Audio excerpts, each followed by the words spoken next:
Well, hello again, KCIW listeners, and welcome back to Curry Café.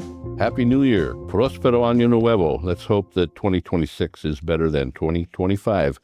I'm volunteer Rick McNamer. Every Sunday from 3 to 4, your host, Ray Gary, and I put together a panel of guests to discuss various topics of interest that impact our wonderful community. Listeners can participate by texting questions or comments to 541-661-4098. Again, that's 541-661-4098.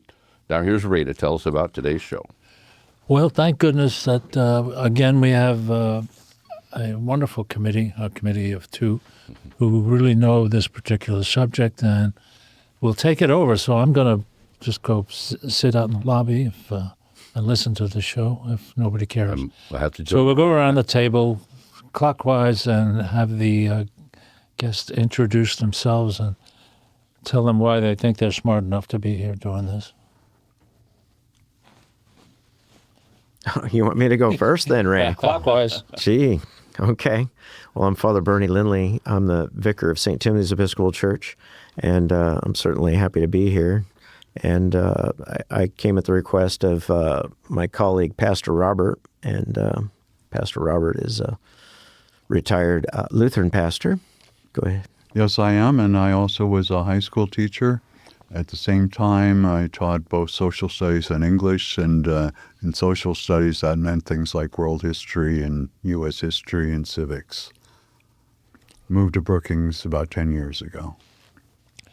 And today we're going to talk about what some people think is necessary in order to save our country from oblivion. Yeah, the two subjects, correct me if I'm wrong though, Robert, we talked about the ongoing white Christian nationalism movement here, and we'll also cover the Feast of the Epiphany. Yes. So we'll cover those two subjects. I just want to start out real quick by a general question that it seems like it's still never answered. Well, I'm going to go two, maybe. Number one, are we a Christian nation? No. And number two, were we founded that way? No. Just there you go. Read the first couple of sentences of the Constitution should tell you that, which I should have brought with me, but I didn't. Yeah, okay. Well, anyway, they still get battered around, I believe. Well, there's no mention of God or the divine in the Constitution. There is, in a sense, in the Declaration of Independence. Right. That's not part of the Constitution. Right. And most of the people involved in the making of those documents were maybe from a sort of Christian background, but they were, in many cases, what would be called a deist background. This was part of the results of the Enlightenment, where the idea of God or the divine was that, okay, it's all been created and it's in your hands now. It's like somebody built a clock and then someone else has to figure out how to get the clock ticking and keep it ticking and so forth. So they were not necessarily Christian leaders themselves, and they also were white males who were property owners and hardly representative of a democratic government in the making. Right. Women were not really included. They were along with the Native Americans. No. Yeah. And you can't really say that this country became sort of a democracy until 1965, when the Civil Rights Bill was passed and blacks had their votes sort of guaranteed, although the present Supreme Court has been trying to get rid of that. Mm-hmm. But anyway, and many of the original colonists here were escaping from religious liberty issues on the continent or in England.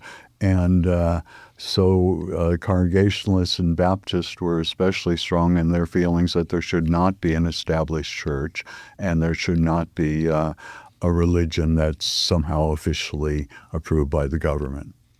Yes, and again, my knowledge of history might be lacking here somewhat, but by them, I had a lot of the founders, let's just stick with the founders for a second, were Christians. I believe. Yeah, in one sense or another. Oh, okay. Yeah. But believed strongly in, like what you said, religious liberty. They're coming from being, I guess, persecuted in a way from where they came from because of their religion, and kind of wanted the government neutral on religion. Yes. Do I sort of have that right? Yeah, a lot of the colonists had they were Anglicans. They were part of the Church of England. The people who came from the British Isles to settle in North America, and so as members of the Church of England, they were actually it was regulated who their clergy would be. The clergy was controlled by the Bishop of London. They had no bishops themselves and weren't allowed to have bishops. And without bishops, they couldn't make their own clergy. So they were stuck. They couldn't ordain their own clergy. So they were stuck with whoever got sent to them by England to provide for them the sacraments.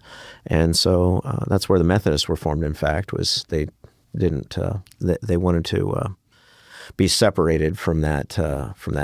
The Church of power. England to this day is the established Church of England. The king is, or queen, whichever is in power. I think it might be king at this point. Yeah, I think so. Yeah. Is ahead of it. And what's amazed me is still bishops in the Church of England are part of the House of Lords. That's right. That's being established as one can get. Yeah. Oh, wow. Okay. Wasn't aware of that. It's my understanding that Jefferson didn't believe that Christ was divine and actually wrote his own Bible. I don't know, as an idiom or what to the... Yeah, he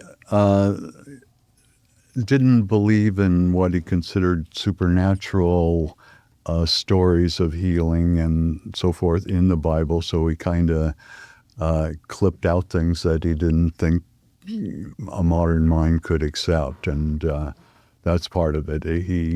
He admired Jesus as a moral teacher, but not necessarily as a divine feature. Wow. Yeah. Okay.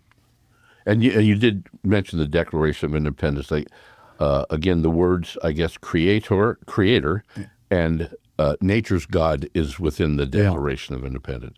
So I guess some people, I mean, you could say, okay, well, that's where our country was. I see where their argument can be, that we are part of a Christian nation just by those two mentions in the Declaration of Independence. You think you could see it that way? That's kind of point of view? It's kind of a stretch. Okay. Okay. One key figure in those days, Benjamin Franklin, was an interesting man in that he became pretty rich as a printer and in other business affairs. And any time a new church opened in Philadelphia, he made a contribution to get it started, including the first synagogue in Philadelphia. So he had the attitude that this should be a place where people should express their religious feelings in the ways they feel most appropriate. There was definitely no desire to create an established religion, an established denomination, Christian or otherwise. Well, maybe in individual states, yes, but certainly not countrywide. And I understand the Episcopal Church was probably stronger in the South in those days than... Certainly. Yeah. Virginia especially. Okay, yeah. And that was the heart of where the leaders of the Republic came from. Well, and this current administration, it seems like, right up to the white Christian nationalism, a nationalistic movement, they seem to be going that way. And that ties in with Project 2025, Sure. I believe. And by the way, I want you to remind you listeners, you can text in questions or comments, 541-661-4098. So... But anyway, yeah, we're moving in I think, kind of a scary direction with that For sure. type of stuff. Do you think it's really going to take traction, though? I think it already has traction. Some traction, but I don't think it's going to... Probably individual states are different, yes. The turning point movement looks like it has quite a bit going for it, and there's some controversy within it. But Well, right now, she's just turned it into a way to make money. Yeah, she has... Oh, no, wait. Well, Turning Point USA? Yeah. Charlie Kirk's... Okay. Yeah, his wife, who is not supposed to have any authority, as I understand it, is now running it. Right. Is all smiles and beautiful, and has meetings where they're selling merch for the most part. That's what. See, I think the problem, Ray, is when we blend our patriotism up with our religion and somehow or another decide that God favors one country over another. And in our case, it would be that somehow or another God favors the United States. Of course it does. And if we don't... After we've gone this far. And if we don't do certain things, if we don't, if we let certain people into the country, Muslims, then we'll lose God's favor. Or if we allow, if our country allows certain, what I would consider basic human rights to exist, then somehow or another God will lift his favor from the United States, and then we'll go into some sort of, chaos, I guess. The irony of January 6th being both the unmovable feast of Epiphany and the insurrection that took place is extremely strong.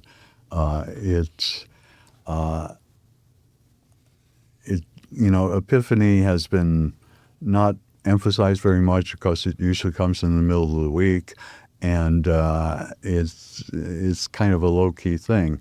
But it's at the heart of the Christian faith. And part of the heart of the Christian faith is the Christian faith is for everyone. And the Epiphany is sometimes associated with, quote, 3 wise men. Well, in the Bible, there are really 3 magi. Well, maybe not 3, though. No. There could well have been 10. There might have been women involved. And but that's what's more clear, that the faith of Christianity, as it grew out of the Hebrew faith, was for everyone. Historically, some of the, quote, magi have been given names and even faces. That one is often shown as having a black face. But the whole point of it is that while in Hebrew religion there often were times when they saw themselves as a chosen people and really special, at other times they were chastened to say, no, you got to be a positive influence in this world, and especially by reaching out to the stranger and the naked and the sick and the homeless and so forth. And so there's a real irony that Epiphany, the feast that says the faith is for everyone, turned out to be a day in which basically a large number of white Christian nationalists rioted, killed some police officers, permanently disabled some of them, and performed in a very ugly way. And yet as soon as Trump got reelected, if that's the term, all of them, including some who were in really violent crimes and really ugly, disgusting crimes, were all freed from their criminal responsibility. Right. Yeah. We and elevated too. Yeah. And Father Bernie, you talked about patriotism, elevated as patriots. Yes. And it's quite bothersome, the fact that I don't even hardly have words for it when we take something that was should those people, they weren't in church that day apparently. Instead of celebrating the Feast of the Epiphany. It was in the middle of the week sometime, I think. Yeah. So instead of celebrating the Feast of the Epiphany, they were marching on...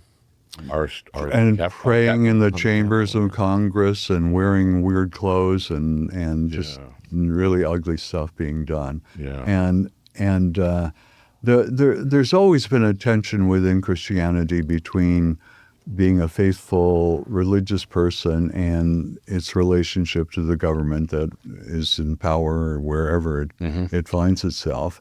And sometimes that's worked out well, often it is not. In European Christianity, there was the presence of the Roman Empire, which later became the, quote, Holy Roman Empire, although it was hardly holy and it was hardly Roman and it was hardly an empire. But they were all cut off from the eastern part.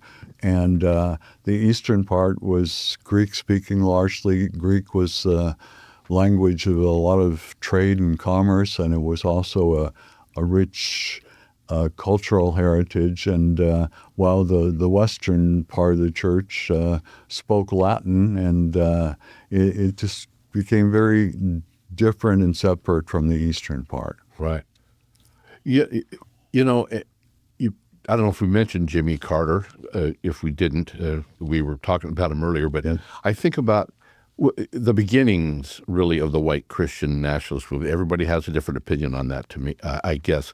But to me, it was kind of, I thought it started a big push when Ronald Reagan befriended Jerry Falwell and the moral majority. I thought that was a big push towards that white Christian nationalism. But I think, and Carter, and I'll say even Kennedy, who was a Catholic, Carter, I believe, a Baptist minister? Not a minister, but he taught Sunday school regularly and things but, like that. Southern Baptist, I Yes. think. But even during those, of course, I was pretty younger in Kennedy, but during the Carter administration, religion didn't seem to be a big dividing point. Well, there was a lot of dispute about the Catholicism issue. With Kennedy? Yes. Okay.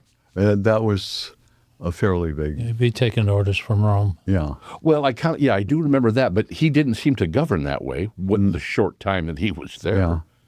Yeah. Not especially, yeah. Okay. But again, it seems to have morphed, especially with the Trump administration, into almost, we're going to be a Christian nation, whether you guys like it or not. That's kind of how I see it going these days. Much of recent history is many white Christians did not like the U.S. Supreme Court in Brown versus Board of Education's decision about race. Okay. And many white churches started having parochial schools and found ways in certain states anyway to get state money to do that. And it was controversial because it made the white Christians look racist. I mean, take your kids out of public schools and put them in private schools where you control who goes there. Yeah, but not only look racist, it did make them look racist. And so they were looking around for another issue that wouldn't sound so racist. And that's about 5 years after Brown versus Board of Education is when they started talking about abortion, the way they have ever since. And that's a wholly separate issue, but one that much of the religious right rallied around as well. Oh yeah, they've moved that whatever you want to call it. I can't think of the word, but the temperature, whatever. But they've capitalized on that big time. But and then also thrown in, I call it almost an anti-woman movement. Oh, for sure. Not only abortion, which is that's kind of a third rail and sometimes a hard one to talk about. But I'm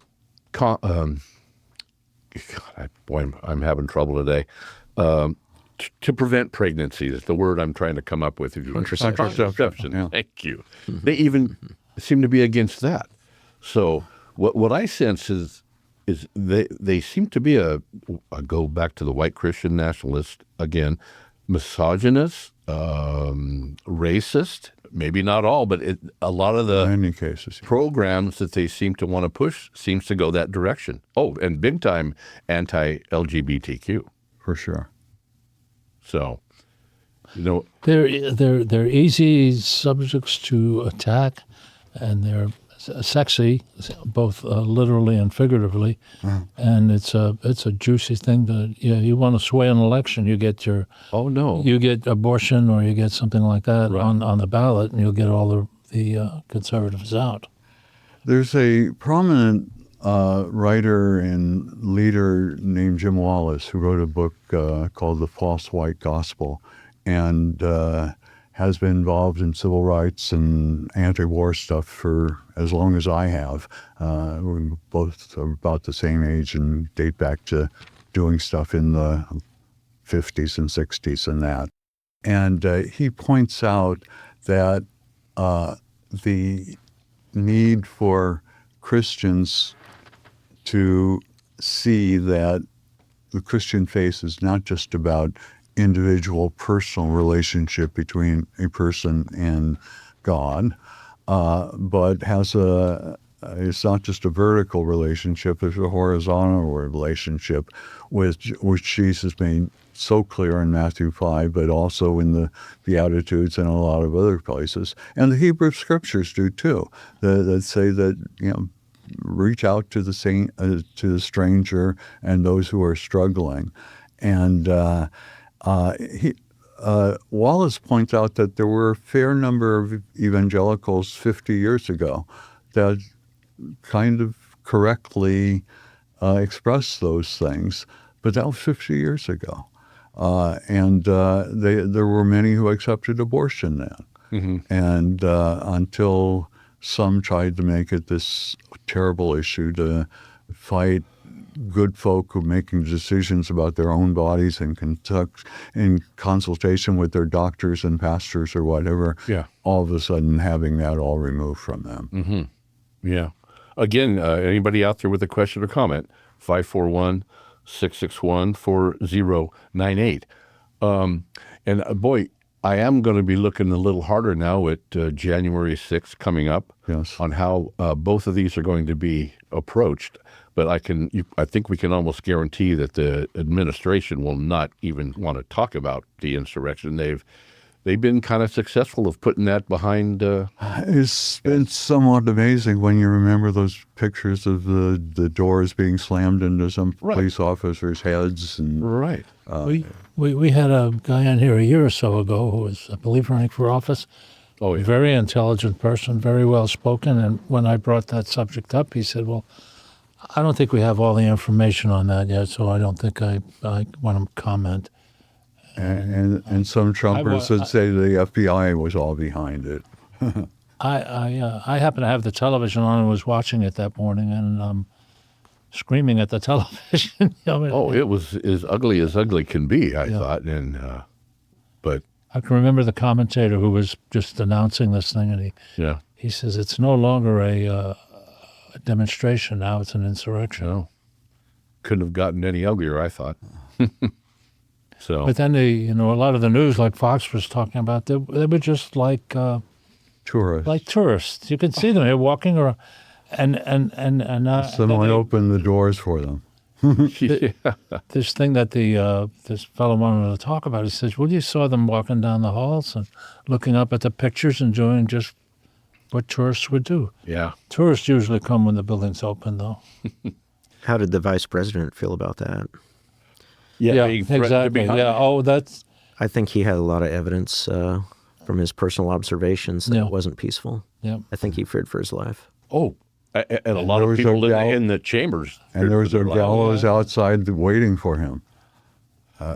And he had Mike Pence, of course, we're talking about, but he's pretty much faded in the public for quite a while. Yeah, he has said a few negative things. But you would think going through that he would be more vociferous about the terrible thing that went on. Although people are leaving the what's the name of the big organization behind Heritage Foundation? Yeah.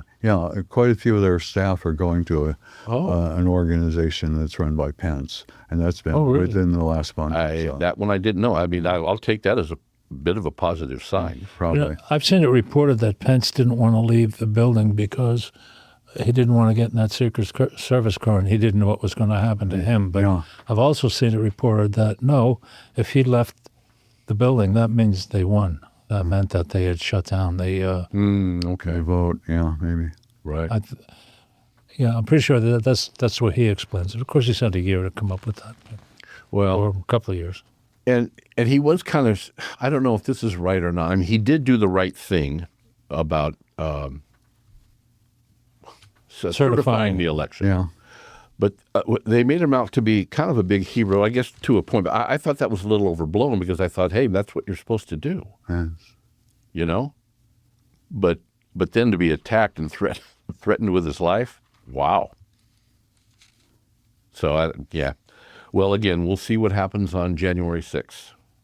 Yeah, when that fellow who thought they were just tourists, he didn't have an explanation for the gallows that were put up and the chanting "Hang Mike Pence" and all that. Yeah.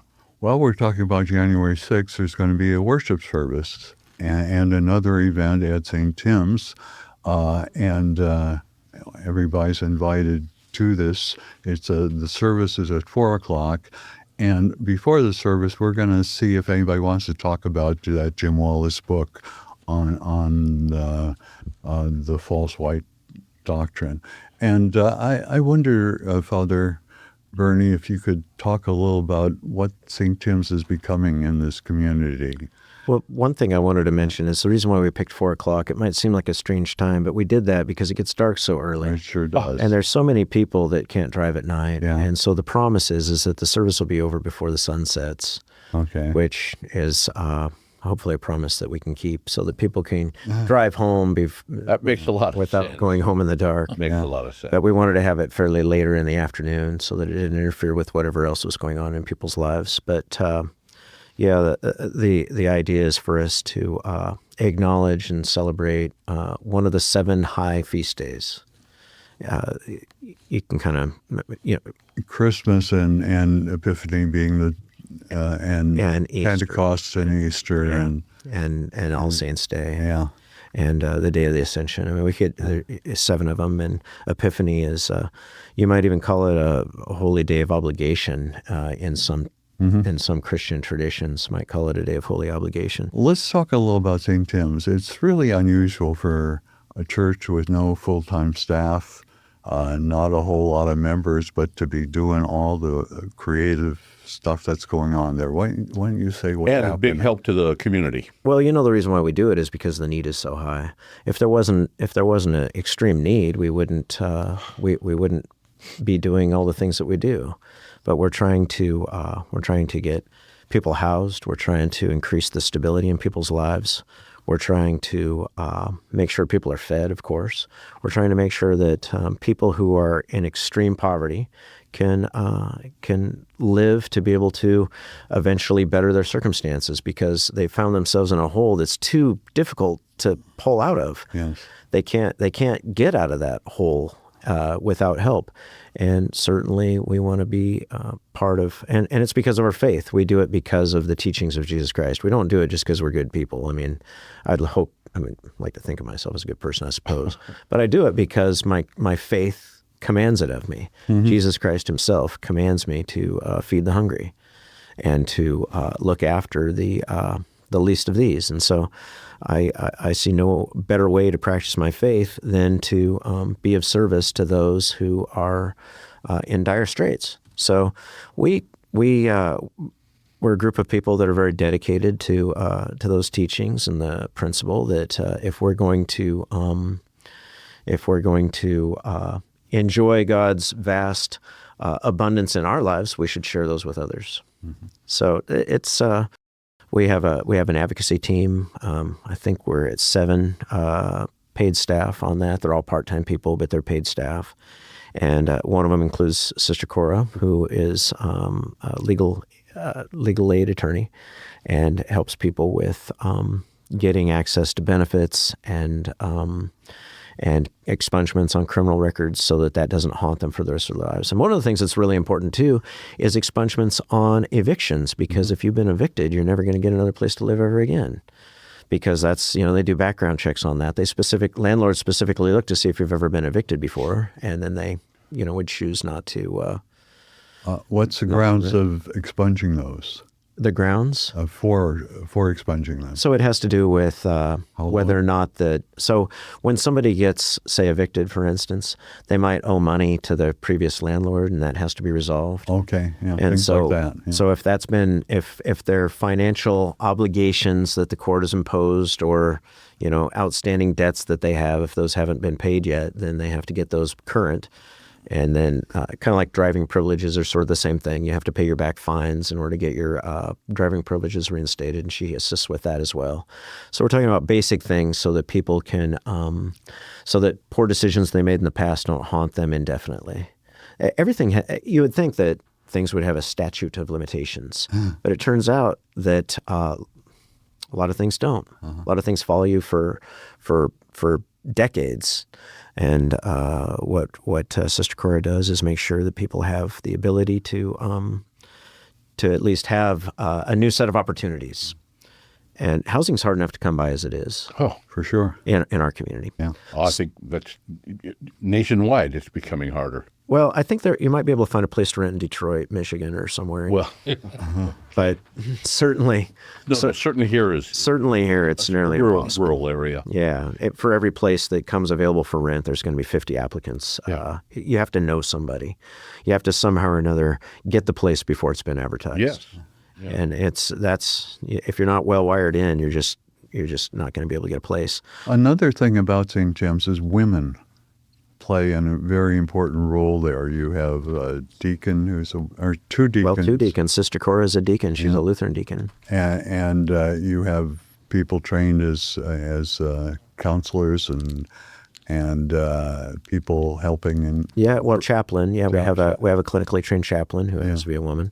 And then, we have a former nun in our congregation, my friend Joni, who I love dearly. And she, last Sunday when I wasn't able to preach because I was out on my crab boat trying to make a living because the church doesn't, I get $1,800 a month, $1,850 maybe a month for my stipend from the church, which goes to a housing allowance. It's not enough to live on, certainly.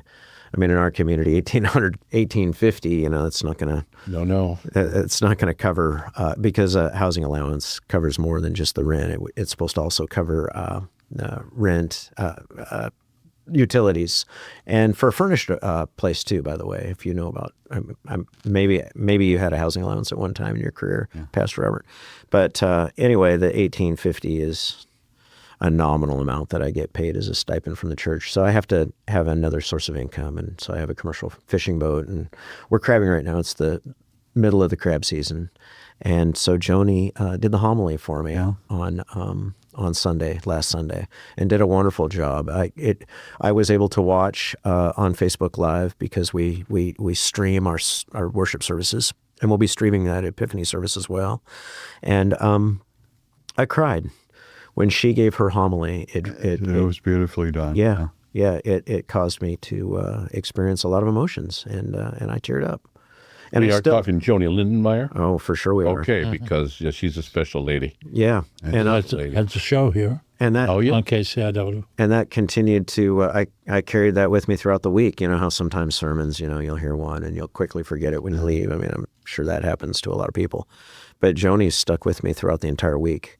I was reflecting on that all week long. Actually, the 4 Sundays in Advent, the first one you preached, the second one Was Sister Cora? was right? Sister Cora, and then me, and then Joni. And Well, but Deacon Linda though. Deacon Linda was in there. oh yeah, and Deacon Linda was Joni was the first Sunday in the Christmas season. was in the mix, and the people who helped me with my YouTube and all that have come up a way of putting those 4 sermons together, the 4 Advent ones, and we can, if people want to hear them all together, that would be possible. But certainly, your comment, Pastor Robert, that women have a prominent role within the church, a prominent leadership role. Certainly, they do. The president of our church council. So we call our church council a vestry. We call the president of the church council our senior warden. Yes. Our senior warden's currently a woman and has been a woman more frequently than it has been a man over the course of the last 30-some years, because it turns out that women have gifts for leadership. Many times, yeah. Many times, quite frequently. Yeah. And we acknowledge that. And it wasn't always the case. Certainly in our youth, Pastor Robert, we did Christianity in the Lutheran tradition that you grew up in, in St. Timothy's and the Episcopal tradition. We did not always acknowledge For sure. the gifts that women have gifts for ordained ministry. And fortunately, over the course of the last 50 years, we have been able to rectify that, much to our benefit. I think much to everybody's benefit. I think having women in those positions is huge. And I don't think you would see that in the white Christian nationalist movement. I don't suspect you would, because there's some various different biblical texts that couple in particular that they take very literally. Yes. And, right. and my problem with that is that if you're going to, people who are Bible literalists, I appreciate the fact that they are honest about the fact that they're Bible literalists. But then what happened to Matthew chapter 25 when it talks about when I was naked and when I was hungry and when I needed something to drink and when I was a stranger, what about clear. that? Yeah. That I would like to see them take that literally. And also I've noticed that they don't take literal, if your eye causes you to sin, pluck it out. Because I've seen them all with two eyes. And when your hand causes you to sin, chop it off. And there's some things in the Hebrew Bible, or what Christians often call the Old Testament, where some things that are really dated to a very, very different time are closely, like in the book of Leviticus, related to some very important issues. And wrongly, I think, they're on the issue of homosexuality, but rightly in some of those same areas, they're talking about feeding the poor and welcoming the stranger. Right. And there's also a time in one of those very same chapters where there's a strong forbidding of two different types of cloth being in the same clothing. Now, what that has to do with anything today other than how well it might iron or what, who knows. But the Bible was a collection of books written by who knows how many authors. It wasn't often edited in different ways and at different times. It often was copied by people who didn't even know what they were copying. They were just, that was the way to get things copied. Just, sit in there and start doing this. The Hebrew Bible originally had no punctuation in it. So you're not sure when a sentence starts and when it ends, or if it's try to have a question mark after it. And a lot of things that we think of as the Bible, we can't really think of as strictly as history in the same way we would think of how a professional historian would write history today, or even a professional journalist. It was just a different time, and very few people were literate. The government was oppressive. Women had almost no rights whatsoever. And it was the Christian movement, although it had its compromises and problems with government, basically was supportive of government. And part of why it became so predominant in Western Europe was it was a place where it was providing government services like food and other healthcare stuff, and the government got to appreciate that. And Constantine officially made it the religion of the Roman Empire, even though his reasons for doing that are often questioned. So anyway, it was a very different time, and we have to understand how the Bible was made. None of the Gospels came into existence until about 70 A.D., about 30, 40 years after the life of Christ. So all of the stuff that's communicated in the New Testament was orally communicated for 30, 40 years before it ever became part of any written book. Okay. For any of you questions or comments now, please text in 541-661-4098. Father Bernie, I wanted to kind of go back a little bit, back to feeding the people in need in this community. Number one, have you seen an increase in the need in the last few years? And you all at St. Tim's had quite a battle just to get through to try to feed the people in need. Yeah, that's true. So interestingly enough, I did a tally of how many meals we served at St. Timothy's over the course of 2025, and the number was 14,780. It ended up being an even number. That's how many meals we served. And that's just, we only serve about half the meals of the community kitchens because Star of the Sea has Wednesdays, and the Presbyterian Church has Thursdays, and Trinity Lutheran has Fridays, and then we share Saturdays with the Nazarene Church, where we do the odd Saturdays and they do the even Saturdays. And so if you were to add up the entire amount, the total number of meals served in Brookings for 2025, the number would be somewhere around 24,000. And I don't know all the numbers from the other churches, but I can extrapolate, So we're looking at like 24,000 meals. What do you say to people? You're only encouraging people who are dependent on drugs and alcohol and this to get a free meal. There's a reason we don't feed bears. Well, there's people who say that. What I heard a guy say was seagulls, if you don't want to feed these I seagulls. heard raccoons this morning. There was another one. Yeah. So obviously we're talking about people, and to me it's a commandment from Christ himself. It's certainly a biblical concept for me that's my primary motivation for doing it, of course. But the reality is say somebody is a down and out drunk, or say they are addicted to drugs. So if you don't feed them, they die. So is that what we do? We decide that they should just die. And if that's the case, then we're really close to some sort of concentration camps where we start exterminating people, in my mind. Mm-hmm. Because if you decide that some people don't deserve to live because of an addiction that they no longer have control over, because that's the nature of an addiction, you've lost your freedom of will at the point that you become addicted. And so if we decide that because people are addicted that they should die, it doesn't sound like a very humane way for us to function as a society.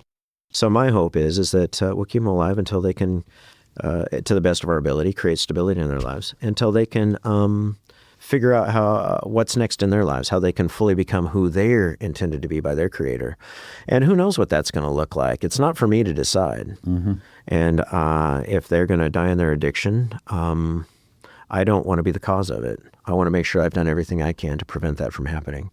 And so we work with organizations like Barrier First Step and with ADAPT, the behavioral health people here in town, and Brookings Corresponds. We work with these different organizations to try to get people into recovery. And certainly there's a lot more we can do in order to get people into treatment and into recovery. Brookings Corresponds actually started at St. Tim's, didn't They it? did, Yeah. and we're very, very fond of Diana Carter, who is the executive director of that organization, and very proud of what she's accomplished. Yes, it's pretty amazing. Well, and in all the meals and the people that you've seen go through there, how thousands of times, how about some success stories that you've seen? Well, I'll tell you,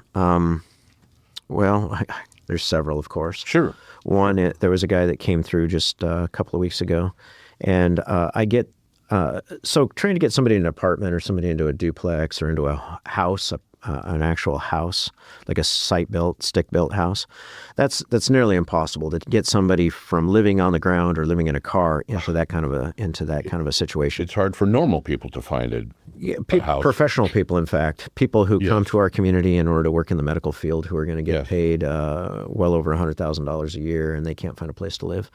So our strategy at St. Timothy's is to get people into RV parks. So our hope is to get them into travel trailers or fifth wheels. I stay away from motorhomes because motorhomes can become problematic. But so we acquire, or they're donated to us, or we buy fifth wheels and motorhome and travel trailers, bumper pull travel trailers, and we set them up in an RV park, and sometimes in more than one occasion, I've actually co-signed for the person as well to guarantee that the landlord, that the park manager is going to continue to get paid, and we'll pay their first month's rent to get them started. And then there's different programs that they can qualify for through Brookings Corresponds and also through the Oregon Health Authority, the Oregon Health Plan. There are things within the Oregon Health Plan. It gets a little bit complicated. It's called the health-related social services programs that they have, and they can get, if they have a medical condition, they can get as much as 6 months of rental assistance, and then if we can get them going with the Curry Housing Authority, of course, we're working on that as well. But the waiting list for that is really long. So anyhow, last week. I had this travel trailer that had been donated to the church in Gold Beach, in a park in Gold Beach. And I didn't want to go move the trailer. I wanted the trailer to stay in the park. It's already there. It's already been accepted by the park. So now I'm trying to find a person who is already perhaps in Gold Beach or wants to live in Gold Beach. And sometimes people who live in Brookings don't want to live in Gold Beach because it's a long drive to get between, because a lot of the jobs are here, people, and they don't want to commute. And so there's reasons why not everybody is able to move to Gold Beach. But I found a guy. Well, I didn't find him. He found me, just by coincidence. I mean, I didn't advertise it. I didn't tell anybody. He just showed up one day last week, and he said, it was a week before last, actually. And he said, he says, I've lived in Gold Beach before. I'd like to live in Gold Beach again. And I said, well, we have this trailer. It's in the park.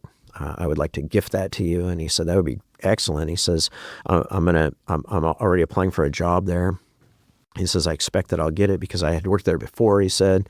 And I left on good terms. He had actually lived in that park before. Oh, wow. And he had left on good terms. And so the park manager knew him and wants to see him succeed. And so we paid the first month's rent. It was $500. And my hope is that he's going to go in tomorrow to see about the job.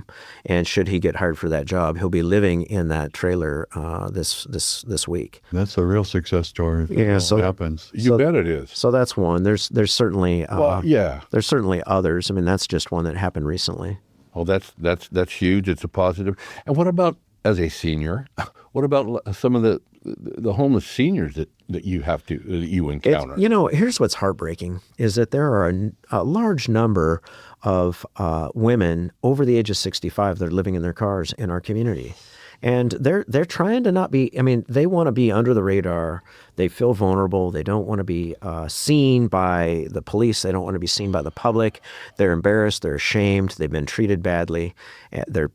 Like I say, they're super vulnerable. Where do you go to the bathroom and all that? Exactly. And now you can't go to the that Harris Beach, the rest area. They've changed that so that it's only daytime stuff. You can't go there at night. You certainly can't sleep there. And if you do park there, you have to have a parking permit that you have to go acquire and have the money to acquire that. So the number of places where people can safely sleep at night in their vehicles is less now than it was. And so I would guess there's 15, 20 women who are over the age of 65 living in their vehicles in our community that nobody is going to see them because they don't want to be, they want to blend in. They don't want anybody to know that they're living in their cars. I'm pretty sure I've seen a few walking the streets at times, and it hurts. Sometimes they do. And it happens. I know one particular woman who did, and we were able to get her into an assisted living facility, which was a vast improvement over where she had been. Okay. But, they come in, and the reason why I know who they are, of course, is because they come in and they use our shower on Monday, Wednesday, Friday during our office hours. And they come in and they eat in our meals with us. And we develop relationships with these people. And part of what we're trying to do is establish trust so that we can be helpful, because it's very hard to know who you can trust in the world that we live in right now. As a normal person, it's hard. Yeah. A few years ago, I happened to meet a homeless woman in a situation that I won't go into that did not allow me to ignore her or pretend I didn't see her or just walk away. I had to spend some time with this person who was very hungover, to say the least.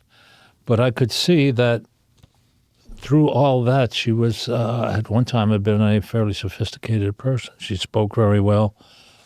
She was poised and whatever. And I was looking at her thinking, boy, at one time, she was somebody's pride and joy. She was somebody that parents took her to places and showed her off. And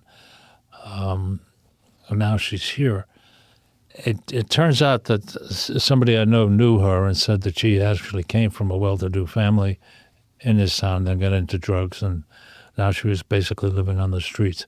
But I've also heard from that same person that her family has taken her back now, and she's doing well. Well, another it's just kind of an eye opener when you don't, driving a Fred Meyer, and somebody there wants money or whatever, and you can just easily completely ignore them or not interact with them in any way. But when you kind of want stuffed into your existence and you have to do something. one of the things, Ray, I was thinking about vulnerable women. This one gal that I know, she, her and her husband, they were living off their Social Security check, and then he died. And so then she loses the larger of the two, his Social Security benefit was the larger of the two. And so now she gets the larger, but she loses hers, right? Yeah. And so now she's living on $900 less than she had been, which, maybe for a lot of us doesn't seem like a lot of money, but for her, it was substantial. She's got $1,500 coming from him. She's got $800 coming from her. They're living on $2,300 a month. It was doable. It was sustainable. But when she loses $800 of that and she's down to $1,500, and her space rent, she's fortunate. It's only about $450 a month for her space rent, the travel trailer that she lives in. But she had payments on that travel trailer. And then she's got car payments on her car because she needed dependable transportation because she's got medical issues and has to drive to Medford and Eureka. His medical care was coming out of Eureka, and her medical care was coming out of, because she's a cancer survivor on top of all that, right? And she's got to have gas and insurance and food and electricity and all the different things that a lot of us take for granted. On $1,500 a month, possible. And so we have helped her in the times when she's come up short because there's been certain expenses that were unforeseen to keep her from going fully homeless and living in that car. And so we spend more money every month on keeping people from becoming unhoused than we do on the unhoused themselves. And because when we get somebody into a travel trailer or a fifth wheel, oftentimes it's donated. We've had many, many donated fifth wheels, usually fifth wheels, which are harder to transport. I mean, you got to have a special hitch and the whole thing. Yeah. And so I've actually acquired a truck special for the purpose. And even though I don't want to be the one driving around, because it's hard to back up and stuff, I don't know what I'm doing. But nonetheless, I have a truck special for the purpose. And we have on probably 4 different occasions, I guess. Yeah, 4 different occasions. We've put people in manufactured homes. So 3 different times we were able to acquire single-wide manufactured homes. And on one occasion, we got a double-wide manufactured home. And so those are already set up in a park. But the space rent in those parks is $800 a month, too. Oh, man. So they have to... going up regularly. So people have to have an income, in order for us to be able to get them housed. They have to have an income. Even if they're going on a Section 8 deal with a voucher, they still have to have some sort of an income because there's a whole thing involved, the way that works. But my wife and I own rental houses our own selves, and one of them is a Section 8 house that we rent to a gal and her family. She has some children. And she's going to be a grandma soon too, by the way. Wow. And can you even imagine, because people who are in the people who are successful getting out of poverty have family to help them, just like your story, Ray, that you described. And most people do, or they have, one way or another, they've made a living for themselves, and they kind of look over and say, well, I did it. Why isn't he doing it? Or, he's standing there walking around. Why can't he get a job? So that's a problem, and that's judgmental, isn't it? Mm-hmm. But, Very much so. When people don't have a family, though, they need to find a family, and that's who we want to be as a congregation, as a church. We want to be a substitute family for these people.